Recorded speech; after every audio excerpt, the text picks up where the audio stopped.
I remember the cold of that night. It wasn't just the wind.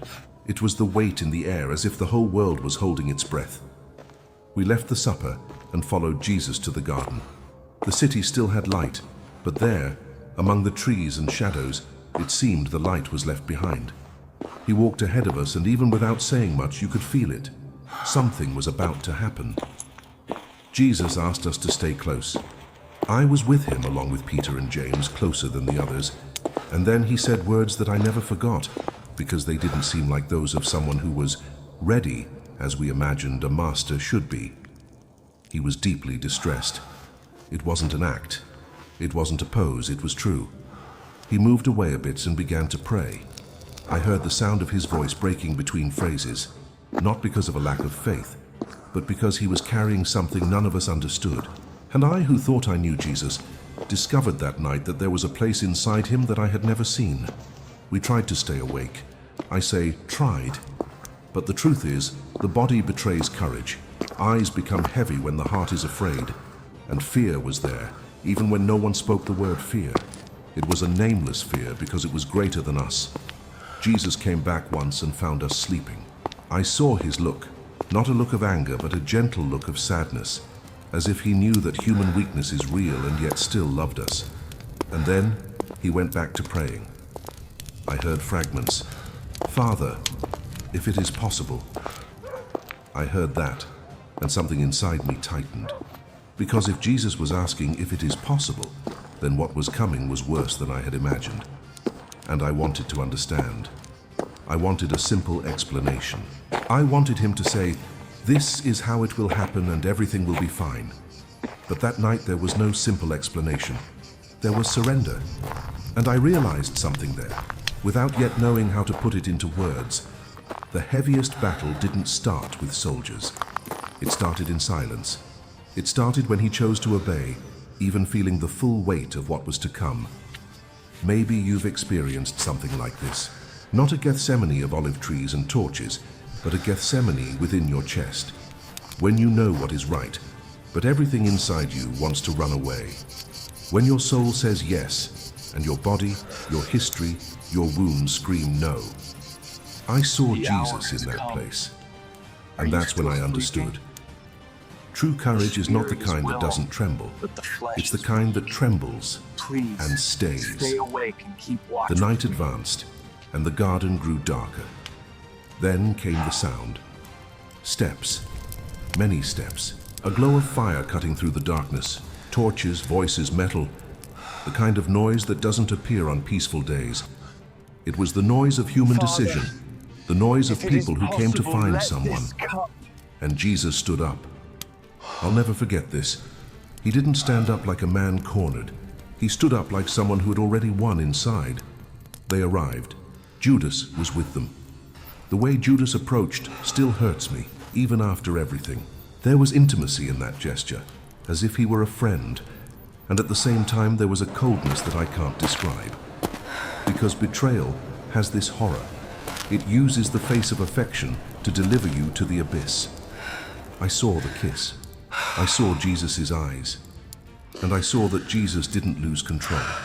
He wasn't caught by surprise. He was handed over. And at the same time, he gave himself. Someone stirred. One of ours drew a sword. There were shouts. There was a blow.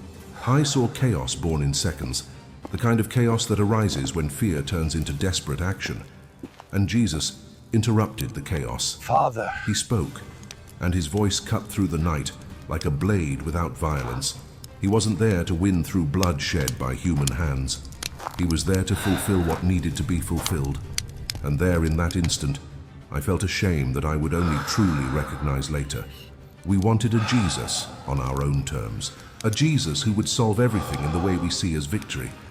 But Jesus was building a victory that looked like defeat. They arrested him, they tied him up, and they started to take him away. And I stood still for a second, as if the world had shifted out of place, as if reality had cracked. And then we scattered. I am not proud of that. I don't want to adorn the story. I want to tell the truth. That night, when darkness took shape and danger got a name, we were all too human. What do you do when fear taps you on the shoulder? You can love God and still feel the urge to run. I ran. But I couldn't go far. Because there is a kind of love that pulls you back, even when everything inside you says it's safer to disappear. There is a kind of bond that doesn't allow you to erase your own history. I followed him from a distance. The city seemed different. The same streets, but with a bitter taste. The same night, but with a strange silence, as if the sky were watching without interfering. I'm not going to fill you with details I can't prove. I'm not going to invent conversations, nor scenes that were not recorded. I'm just going to tell you what I felt inside, the sense of helplessness. Because when you love someone, you want to do something. And that early morning, it seemed there was nothing to be done. There were accusations, confusion, false testimonies, shouts. There were people wanting a culprit, not a truth. There was haste, there was injustice, and Jesus remained. Not because he couldn't react, but because he was going to the end. I began to understand something terrible and beautiful at the same time. He was not being dragged by forces greater than him. He was walking to a place he had chosen, and yet that did not make the pain any less. When they took him to be crucified, I felt as if each of his steps shattered something within us. It was like watching hope bleed. The cross is not just a theme, the cross is a shock. You can hear about the cross your whole life, and still, when you get close, you realize you cannot remain neutral.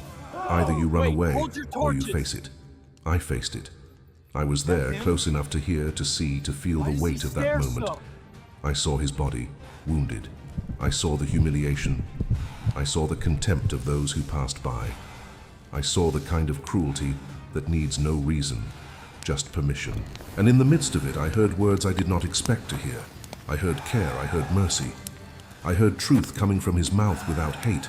And I saw Mary, his mother, there. I saw her pain, a pain no mother should ever know. And even in that place, Jesus did not let love die. He looked at her, and he looked at me and entrusted us to each other. Do you understand the madness of this? At the moment when the world seemed to collapse, he was still building family, care, the future. He was still loving. And I, who could not save the Master, received the mission to take care of someone he loved. There I learned, faith is not just about great miracles. Sometimes, in the midst of chaos, God gives you a small responsibility to keep you standing. The afternoon progressed. The sky darkened in a way I had never seen before. And there was a moment when I felt that creation itself was in mourning. Then, he died. I have no other word. He died. And with him, it seemed that everything I dreamed of also died. All the hopes I had placed in an image of victory, all the plans I had imagined. I felt an emptiness that cannot be explained. And the worst was not just the emptiness. It was the question that screams inside of us when the pain is too great. And now? That day ended, but I can't say it passed. Because there are days that don't pass. They stay. They shape us. The hours of silence came. That Saturday within the soul. Maybe you know this place. When there is no answer, when there is no sign, when there is no sense of God. When all you have is the memory of what was once clear and now seems distant. I lived through that. And faith in that place is not enthusiasm. Faith is persistence. Faith is staying, even without feeling. Faith is saying, I don't understand, but I will not let go. And then, the first day of the week arrived. It was still dark when the news reached us. Mary Magdalene came with a face that had seen something beyond words. She said the stone had been removed, the tomb was open, something was wrong. And I ran. Peter and I ran. I did not run as one who goes to confirm a rumor. I ran as one who goes to find the last piece of hope left. I ran with my heart pounding in my throat. We arrived. I saw the opening. I saw the place where the body had been laid. And I saw empty. It wasn't just any emptiness. It was an emptiness that screamed significance. I saw the linens. I saw it didn't look like a scene of a hurried theft, of chaotic violence. There was something orderly, as if death had been traversed, not violated. I'm not going to pretend that I understood everything in that second. I did not understand, but I felt a certainty growing inside, like a light slowly turning on. And I believed. The cross had not been the end. The silence had not been abandonment. The pain had not been defeat. There was resurrection. And that changes everything, because if he conquered death, then no end you experience is absolute. If he crossed the night, then your night can also be crossed. If he resurrected, then hope is not a fragile feeling, and it's a reality. I want to speak to you who are in your Gethsemane now. You who are tired, you who are trying to stay awake but your heart feels heavy. You who have been praying and it seems heaven has gone quiet. You who feel like running away. I saw Jesus in Gethsemane. I saw Jesus being arrested. I saw Jesus on the cross. I saw the empty tomb. And because of that, I can tell you with reverence and truth, your story doesn't end where it hurts. Maybe God is not sparing you from the cup. Maybe he is sustaining you to go through it. Maybe his silence is the pause before a turnaround. Maybe you are living in Saturday, but Sunday hasn't come yet. And I know this isn't easy to hear when you are suffering. Because those who suffer want relief, not poetry. Those who suffer want answers, not pretty phrases. So here goes something simple for you to practice today in the most real way possible. First, remain. Just that. Remain. Do the good you can in the measure you can today. Don't trade your faith for despair. Second, pray with honesty. Jesus was honest. He opened his heart before the Father.